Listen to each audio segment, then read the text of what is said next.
Question first देखेंगे, Mendeleev की आवर्त सारणी में तत्वों के वर्गीकरण का आधार है। The basis of classification of elements in Mendeleev periodic table is. तो ऑप्शन ए देखेंगे एटॉमिक मास होता है, option B atomic number, option C atomic value और ऑप्शन डी एटॉमिक डेंसिटी। तो हमारा करेक्ट ऑप्शन है option A atomic mass. Question second देखेंगे, निम्नलिखित आवर्तों में किसमें 18 तत्व होते हैं।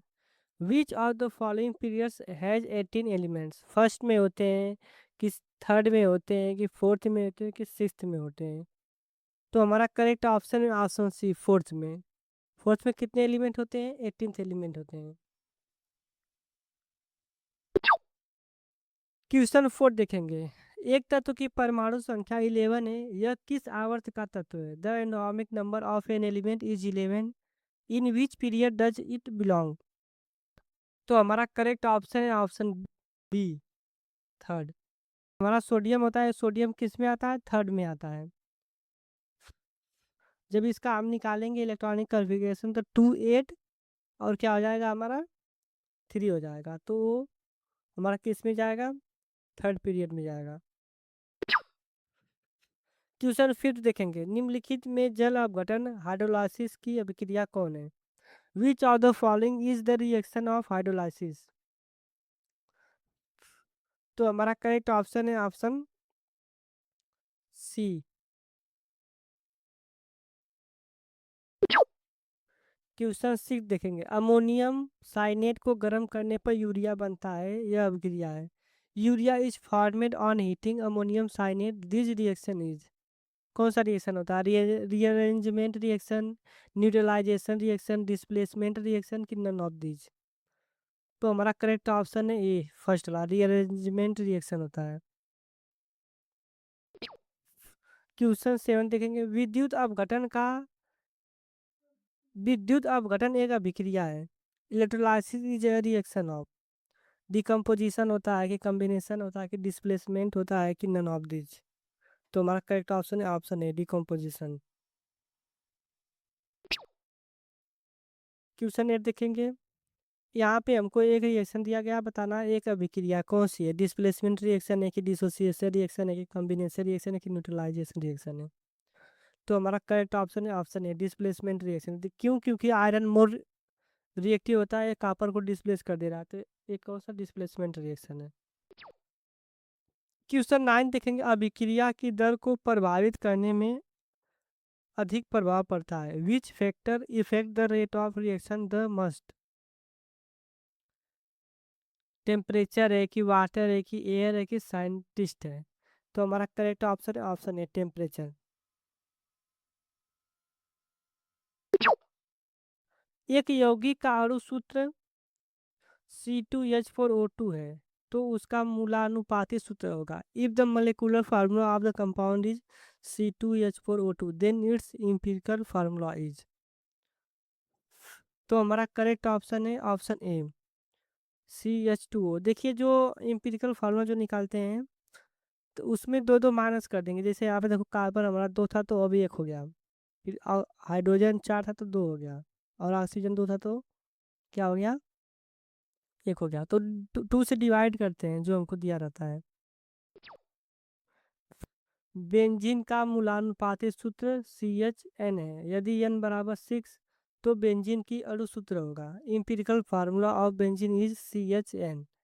इफ n बराबर 6 then molecular formula of benzene, benzene का मोलिकुलर फार्मूला जो होता है C6H6 होता है। तो ऑप्शन डी हमारा करेक्ट हो जाएगा। क्वेश्चन 12 देखेंगे, अणु सूत्र एवं मूलानुपात सूत्र के बीच संबंध प्रकट करने वाला समीकरण है। The equation showing relation between molecular formula and empirical formula is. तो हमारा करेक्ट ऑप्शन है option B. Molecular formula equal to क्या होता है, एम्पिरिकल फार्मूला इंटू एन होता है। क्वेश्चन 13 देखेंगे, यौगिक के तत्वों के परमाणुओं की वास्तविक संख्या को व्यक्त करने वाला सूत्र कहलाता है। The formula expressing the actual number of atoms of elements in a compound is called. Simple formula होता है कि मोलिकुलर फार्मूला होता है कि एम्पिरिकल फार्मूला होता है कि स्ट्रक्चरल फार्मूला होता है। तो हमारा करेक्ट ऑप्शन है ऑप्शन बी मोलिकुलर फार्मूला होता है। एक यौगिक का अणु सूत्र C4H8O2 है, इसका मूलानुपाती सूत्र होगा।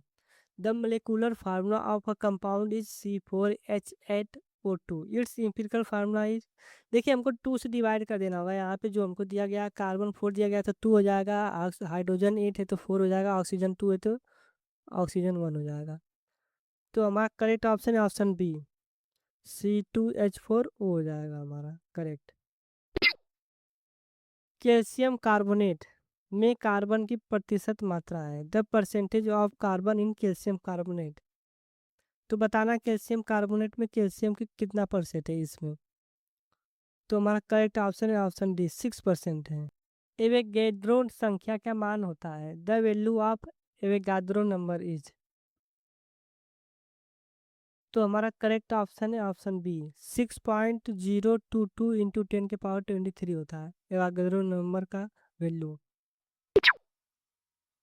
NaCl के 5.85 ग्राम में मोलों की संख्या है, the number of moles in 5.85 gram of NaCl is. तो हमारा करेक्ट ऑप्शन है ऑप्शन ए, 1/10 मोल होता है। सल्फर डाइऑक्साइड के 1 मोल में 1 mole of sulphur dioxide content कितना कंटेंट करता है, 1 mole of sulphur dioxide content. तो हमारा करेक्ट ऑप्शन है ऑप्शन डी, 6.022 इंटू 10 की पावर 23। STP पर 44.8 लीटर कार्बन डाइऑक्साइड में मोलों की संख्या है, the number of moles in 44.8 litre of carbon dioxide 8 STP is. तो हमारा करेक्ट ऑप्शन है ऑप्शन ए 2 होता है। H2SO4 का आणविक द्रव्यमान 98 AMU है। H2SO4 के एक अणु का द्रव्यमान ग्राम में होगा। The molecular mass of H2SO4 is 98 AMU। The mass of 1 molecule of sulphuric acid in gram is. तो हमारा करेक्ट ऑप्शन है ऑप्शन है 162.7 इंटू 10 की पावर -24 ग्राम होता है। परमाणु द्रव्यमान की इकाई है, the unit of atomic mass is, gram होता है, ग्राम एटम की एवोगाड्राम की AMU। तो हमारा करेक्ट ऑप्शन है ऑप्शन डी, AMU होता है, यूनिट क्या होती है एटॉमिक मास की, AMU। हाइड्रोजन तथा ऑक्सीजन की विसरण की दर का अनुपात है, the ratio of diffusion rates of hydrogen in oxygen is. तो कितना होता है रेशियो हाइड्रोजन इन ऑक्सीजन का डिफ्यूजन रेशियो रेट में। तो हमारा करेक्ट ऑप्शन है ऑप्शन डी, 2:1 होता है। क्वेश्चन 23 देखेंगे, स्थिर ताप पर किसी गैस का आयतन दोगुना करने पर उसका दाब हो जाएगा। At constant temperature on doubling the volume of a gas it's pressure becomes. तो हमारा करेक्ट ऑप्शन है ऑप्शन बी, हाल्फ हो जाता है। क्वेश्चन 24 देखेंगे, निम्न में से सही गैस समीकरण चुनिए, choose the correct gas equation from the following. इसमें से हमको करेक्ट गैस इक्वेशन बताना है कौन सा है। तो हमारा करेक्ट ऑप्शन है ऑप्शन ए। क्वेश्चन 25, किसी गैस का आयतन शून्य किस ताप पर हो जाएगा। At what temperature will the volume of a gas becomes 0। तो हमारा करेक्ट ऑप्शन है ऑप्शन सी, -273 डिग्री सेल्सियस पर। निम्नलिखित में किस गैस का विसरण दर सबसे अधिक होगा, विच of the following gases has the maximum rate of diffusion. तो हमारा करेक्ट ऑप्शन है ऑप्शन सी, अमोनिया का। किसका हो जाएगा, अमोनिया का हो जाएगा। ऑक्सीजन और सल्फर डाइऑक्साइड की विसरण गति का अनुपात है, the ratio of diffusion speed of oxygen and sulphur dioxide is. तो हमारा करेक्ट ऑप्शन है ऑप्शन बी, 1:2 कितना होता है, 2 होता है।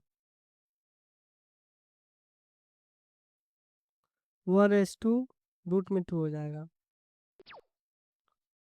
कार्बन डाइऑक्साइड और सल्फर डाइऑक्साइड गैसों की विसरण गति का अनुपात है, the ratio of diffusion speed of carbon dioxide and sulphur dioxide gases is. तो हमारा करेक्ट ऑप्शन है ऑप्शन डी।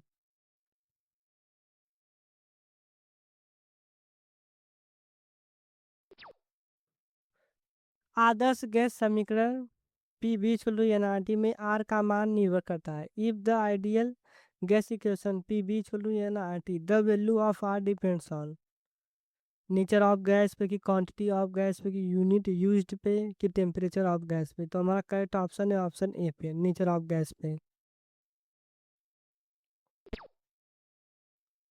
किसी गैस के विसरण की दर निर्भर करती है। The rate of diffusion of a gas depends on atomicity पे, कि स्पेसिफिक हीट पे, कि मॉलिक्यूलर वेट पे, कि वैलेंसी पे। तो हमारा करेक्ट ऑप्शन है ऑप्शन सी पे, मॉलिक्यूलर वेट पे।